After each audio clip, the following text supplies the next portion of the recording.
welcome everyone to today's edition of Side Hustle Saturdays. I have Matthew Bernier here. So Matthew, we're just going to jump right in. I want you to share a little bit about who you are, what you do, and how you got into your side hustle.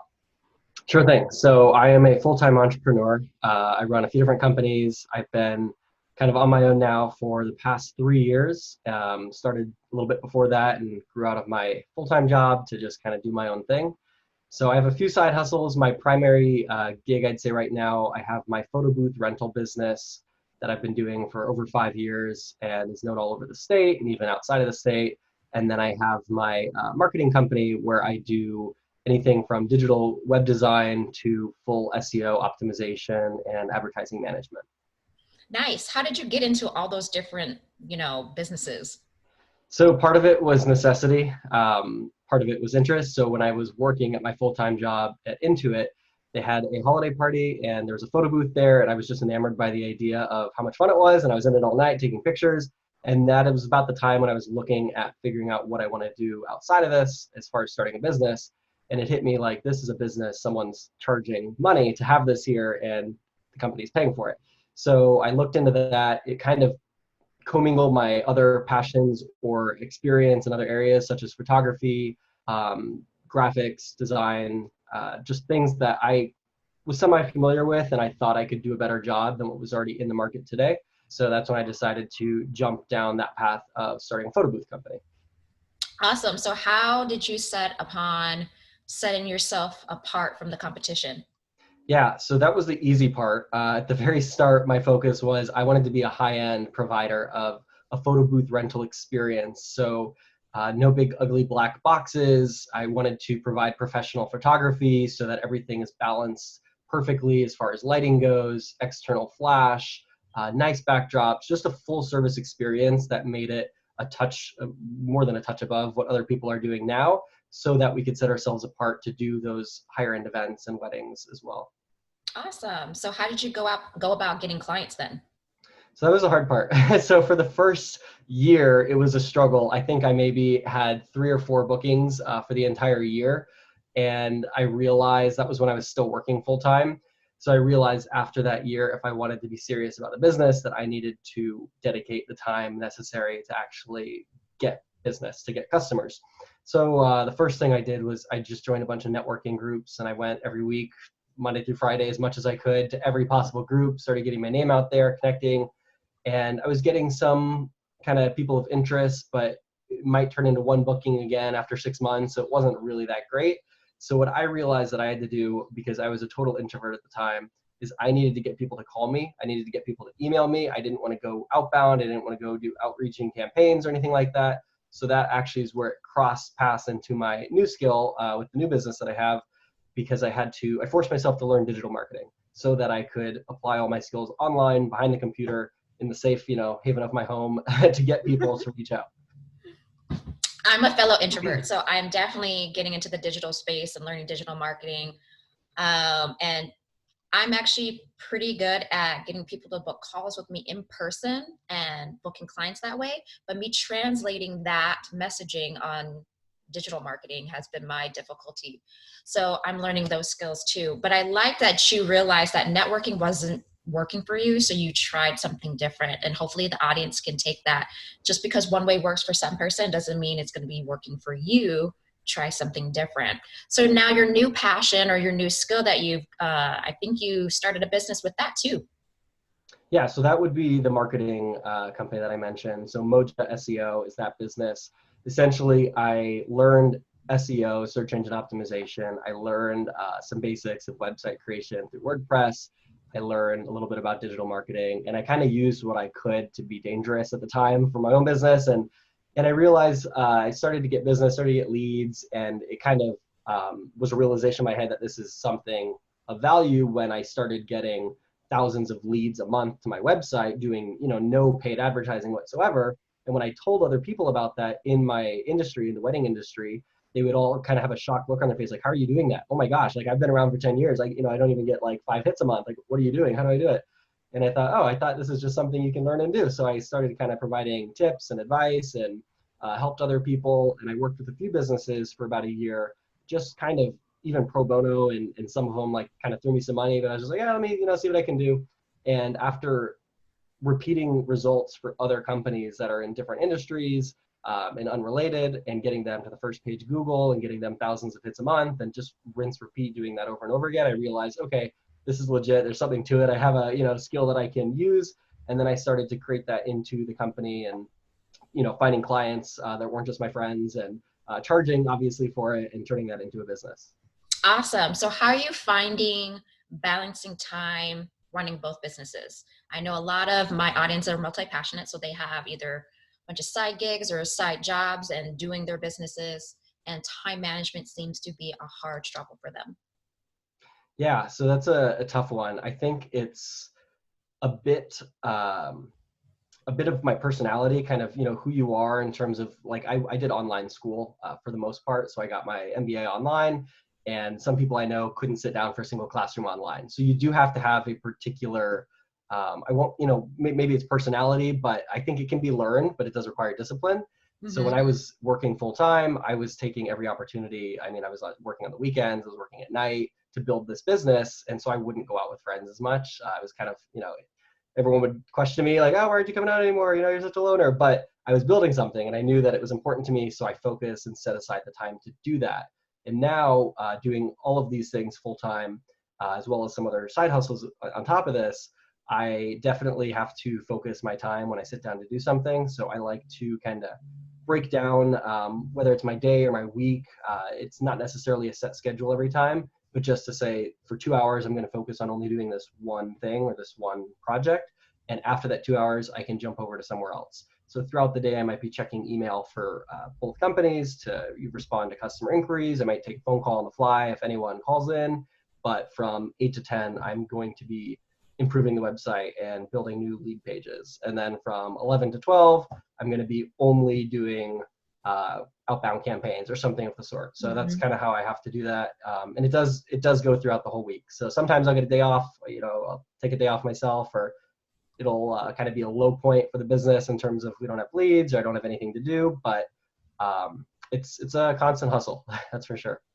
It is, and especially in the beginning and when you're balancing two businesses. I'm not sure if you have a team yet, but it's going to be some work. And I love that you mentioned that in the beginning that you had to give up some social engagements. I know I have, and some people just don't get it. But when you're in the beginning, you're going to have to make the time for your business if you wanted to get it to where you want it to be. And then hopefully in the future, you'll have more time to actually go to the social engagements. Absolutely, yeah. At the start, I was using networking and just going out, hanging out with my friends, just being social for fun. And the networking side was work. And then when I could do stuff with my friends, it was for fun. Now I kind of just anytime I can go out, like I'll go to networking events and I'll have business cards, but I'm just there to kind of hang out and talk to people. And sometimes you can learn from people, and sometimes I can help them. But definitely make that a point to do that at least semi-frequently, because it does recharge me, and it helps me kind of leave my mental space of where I've been working and just decompress and kind of do something else so my brain doesn't get fried. Yeah, it can't be all work and no play. You got to give us time to recharge. I know as introverts, especially for me, I need me time where I'm just not thinking about business, school, studying, clients, any of that, in order for me to get rid of some of that mental clutter. So, in your journey, what would be the biggest thing that you've learned throughout your journey? Biggest thing I have learned throughout my journey, I would say there's a lot of big things, but biggest thing I've learned, I think that it's amazing what we are capable of. Um, just in terms of like I saw something that like I learned a skill that people maybe go to school for 4 years or get a job and build their career up over years and years. And in a matter of a year, 2 years, I can charge what lawyers charge without a degree around that or anything, and people pay it happily. So it's like I created something that has extreme value that is providing me, something that I can live off of, and like I did it myself. So it's not a prideful thing of like I did this, but like we can all do this. Just finding something, sticking with it, following your passion, or maybe it's not your passion, but it's worth pursuing. It's just amazing what we can do, and especially what free resources there are online to be able to accomplish what you want to get done. I know I get a lot of people asking me, well, how did you learn how to do that? Or I was like, between YouTube University and Google Institute, I could figure out anything. And I love that you mentioned that it wasn't a business idea for you, but you learned a new skill and you were able to turn that into something that could pay you livable wage on top of you could charge like a lawyer. And that is a different way of thinking of what we were grown up to think. Like we have to go to college. And I'm Hmm. not knocking school. Like I learned a lot in school, but I want people to get from these series that you can make money and you don't have to like literally go to an office job or have to get a PhD in order to make a lot of money. There's definitely opportunities and ways if you're willing to put in the work and time for it. Yep. Yeah, I would say that's something that like when I left my job, I took a huge pay hit for a few years, and it wasn't easy. I had to live off of what I had in my bank account, and not everyone has to do it that way. In fact, I recommend building something while you have a steady income so that it's easier to transition. But there definitely comes a time when you have to kind of just dive in and take the risk. Yeah. So throughout your journey, what was your biggest struggle and how did you overcome it? My biggest struggle, I think, was the initial periods of my photo booth business. It's the first one that I started, where for 3 years I wasn't profitable, and that wasn't just like I'm going to start a business and then I don't make money. That was I spent $30,000 of my own personal money, which was pretty much everything, and I wasn't making anything, or anything that I was making, I was just immediately expensing back out and try to use that to run the business. So for 3 years, not making any money and not having a job to actually provide a regular stream of income was extremely difficult, which is why I kind of pivoted in that second year. And I just found, what skills do I have that I could use to basically pay my rent? So that's where I started to get down to the digital marketing stuff and learn some of that, the website design and creation, but really anything that I could think of. If I did a photography gig for someone, whatever it was, so that I could supplement my income and keep Mm-hmm. that going. And I know the 5 year mark is the kind of the number for small business of like you either make it or you fail by that 5 year mark, and that's kind of Yeah. a telltale factor. So we're over that, which is great. But I definitely see why it's a struggle. Not having anything for 3 years, and then the fourth year making maybe what someone working at McDonald's for a month made for the entire year of 50 hours a work week, putting in. So it's Yeah. definitely a struggle. And if you don't have the, I'd say, perseverance to do that, and you're not future focused of what your goals are, what you expect to get out of it in the next 2, 3, 5, 10 years, then it's really easy to give up. I am very happy that you mentioned like your first 3 years were a struggle. We keep seeing, especially in the digital space, oh, I can teach you how to make 6 figures in 9 months, or, now everyone who wants to jump into this space expects to be paid almost immediately. And they get, I want to say downtrodden and are like disheartened about not getting there. But these overnight successes don't tell you that they've had many years of failures and that they learned from those failures in order to become successful. And I love that you mentioned before, like going back, you may have wanted to do a side job, but you found a way to sell the skills that you have so you can still have time to build this business. So there's different options in bringing in money to pay the bills while you still can build business. So thank you for sharing that. Yeah, of course. So tell us a little bit about the photo booth industry. I know you mentioned it a little bit, but I've never heard of anyone starting a business just like, oh, I really want to do that. So, and you wanting to set yourself apart as being a high end, what kind of research did you do? And why, or how is a high end photo booth different than the ones that you probably might see on the lower end? Sure. So it's kind of funny, some of those things. So first question, sorry if you could repeat the Yeah, I first know one. it'd take you a lot. What was the first question though? When you decide to be like a high-end photo booth, what kind of research did you put into it Got it. and for like the type of things and equipment that you might need for it? Yeah. So when I decided to start the company, like I mentioned, I saw what everyone else was doing and thought I could do this way better. And so I wanted to be that premium provider. I basically spent about 4 months of research and product research, reading, contacting people, figuring out whatever I could on the internet for like what else is out there, what would fit kind of what my idea is for this company and for the equipment and for what I want.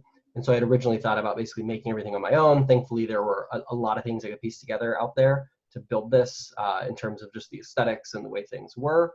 So it's kind of the difference between, it's a number of factors, but you've got the equipment, which is just a really nice, classy, modern equipment as opposed to wooden boxes. It's white powder coated aluminum frames, and it just looks really nice.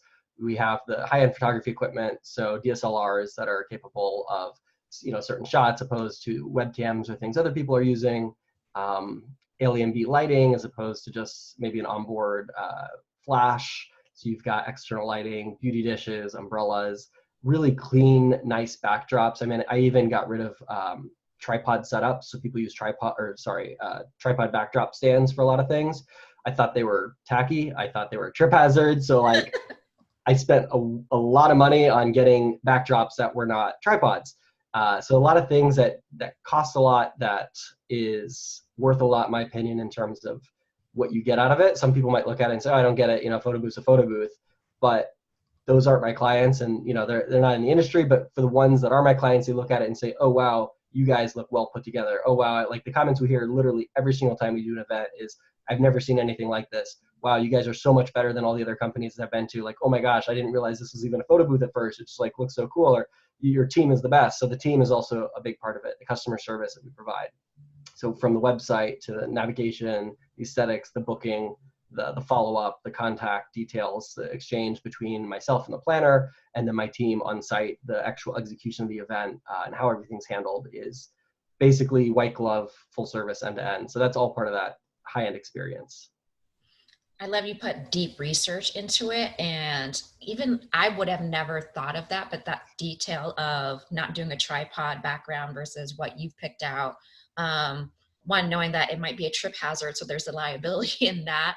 And it must feel great to hear that kind of feedback on the type of brand messaging that you wanted to put out and all their testimonials and the reviews back for you.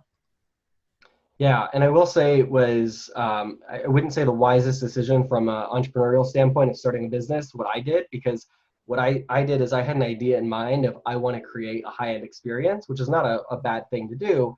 And the research I did backed that up in terms of how do I create that high-end experience. But what I didn't do at the start was customer research to figure out, oh, people don't want a high-end experience in my area, or it's not in high demand, rather. So that's why it was a 3-year struggle of getting business. And finally making a name for ourselves. Now we've kind of demanded the premiums that we charge and the clientele that we work with and such. But yeah, that was it was an experience. Well, I feel a lot of us jump in because we have this idea and we have this vision. We don't do market research, or we have this idea of what people might want. And I got that lesson recently, and I think we all struggle through that. So thank you for sharing that.